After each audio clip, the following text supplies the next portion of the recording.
Welcome to The Explainer. We're jumping right in today because we have a truly fascinating, honestly kind of mind-blowing story to cover. So, when you hear the title, Black Beauty, what comes to mind?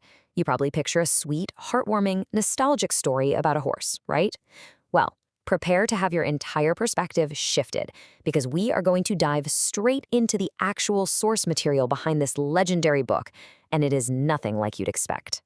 Wait, a famous children's book was actually a radical activist manifesto? It sounds crazy, I know, but it's entirely true.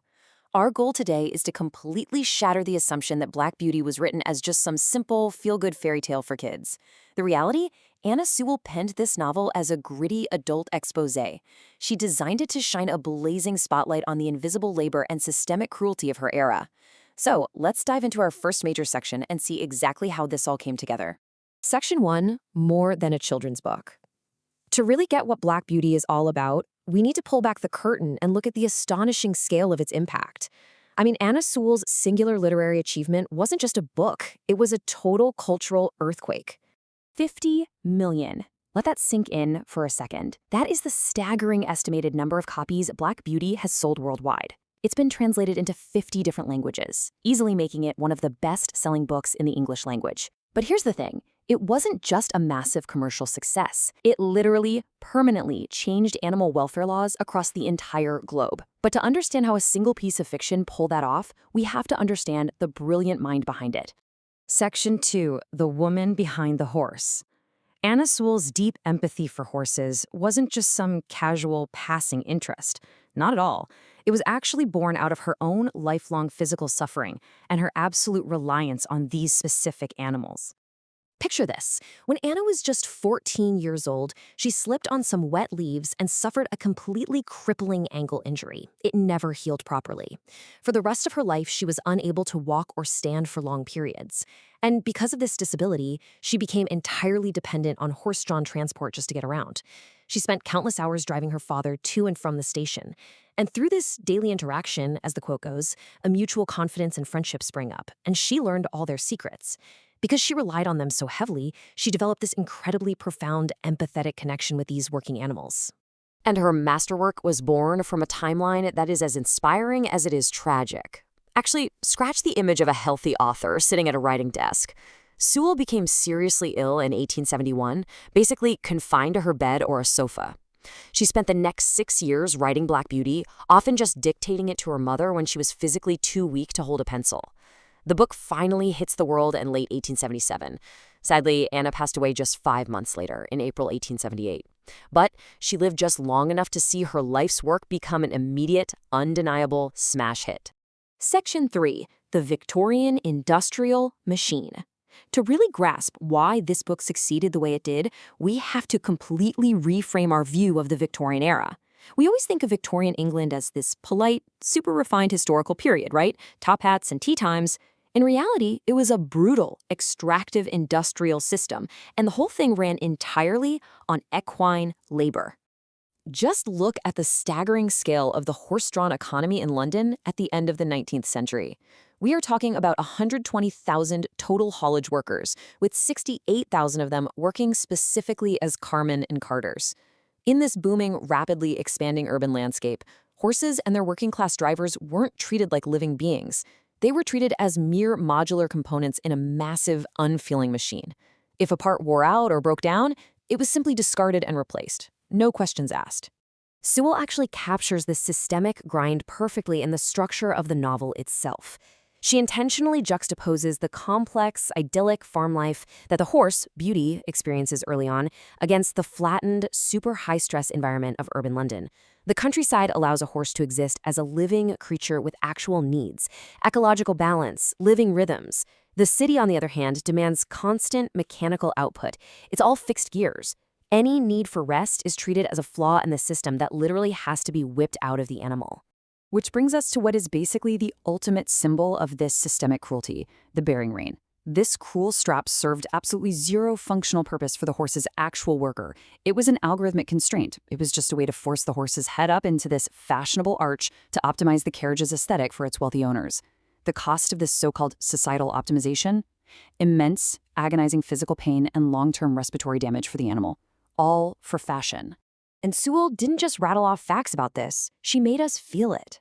Listen to this incredibly visceral quote from the mare, Ginger. "It is dreadful, your neck aching until you don't know how to bear it. It's hurt my tongue and my jaw." By using this groundbreaking technique of narrating the story directly from the horse's perspective, Sewell forced her readers to slide right into horse consciousness. You aren't just watching the systemic cruelty, you're directly experiencing it. Section 4. A Working Class Manifesto. And this leads us to a massive, pivotal realization. Sewell absolutely did not write this book for kids. She wrote it as a direct, highly educational manifesto for the working class men who actually handled these animals day in and out. If you analyze the literary landscape back then, the contrast is stark. On one side, you've got Samuel Sidney's massive, super expensive The Book of the Horse. That was aimed purely at wealthy elites who just viewed horses for hunting, expendable status symbols. But on the other side, you had practical, sympathetic works. Things like the RSPCA's cheap 4-penny The Horse Book, and Sewell's Black Beauty. Sewell completely bypassed those out-of-touch upper-class manuals. She wanted to give real, practical guidance and empathy straight to the struggling stable hands and cabmen. So why did it resonate so deeply with those cabmen?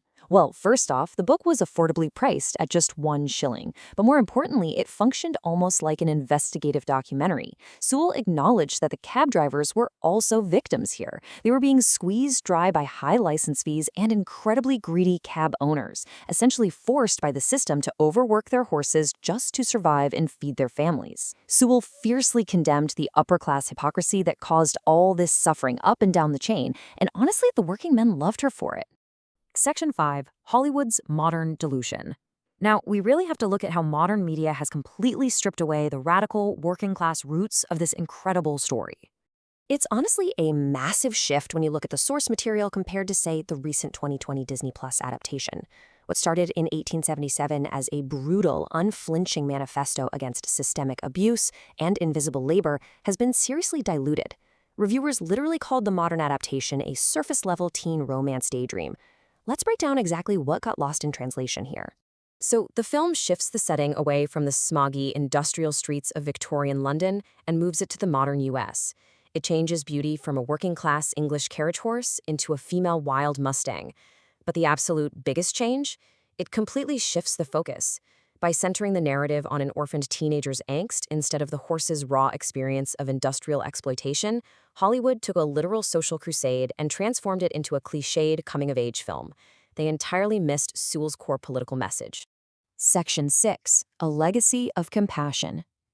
Despite modern Hollywood completely misunderstanding the assignment, let's bring this explainer back to the tangible, world-changing triumph of Anna Sewell's original work. Because her true legacy is one of profound compassion. The viral growth of this book was just explosive. It was published in 1877, and within just 2 years, by 1879, there were 1 million copies circulating in the US alone. Animal rights activists were buying it up and distributing it directly to drivers in stable hands. And the public outrage it generated, it was so immense that the use of that painful bearing rein was actually abolished in Victorian England. The book literally fueled the founding of global animal protection societies. The idea spread like wildfire. And this brings us right to Anna Sewell's ultimate triumph, captured perfectly in her own words. Its special aim being to induce kindness, sympathy, and an understanding treatment of horses. Sewell proved something really beautiful here. She proved that sometimes the most revolutionary act a person can undertake is simply to imagine what it feels like to be someone or something else entirely, and to tell their story truly. Which leaves us with this final, really provocative thought. If Black Beauty forced Victorian society to finally look at the algorithms of extraction that were grinding their cab horses into dust, what modern cruelties of invisible labor are we currently ignoring right now just for the sake of our own convenience? Whether it's the warehouse workers optimizing our next-day deliveries or the content moderators quietly cleaning up our social media feeds, who are the modern cab horses in our algorithmic systems? It's definitely something to think about the next time you tap a button for a seamless instant service.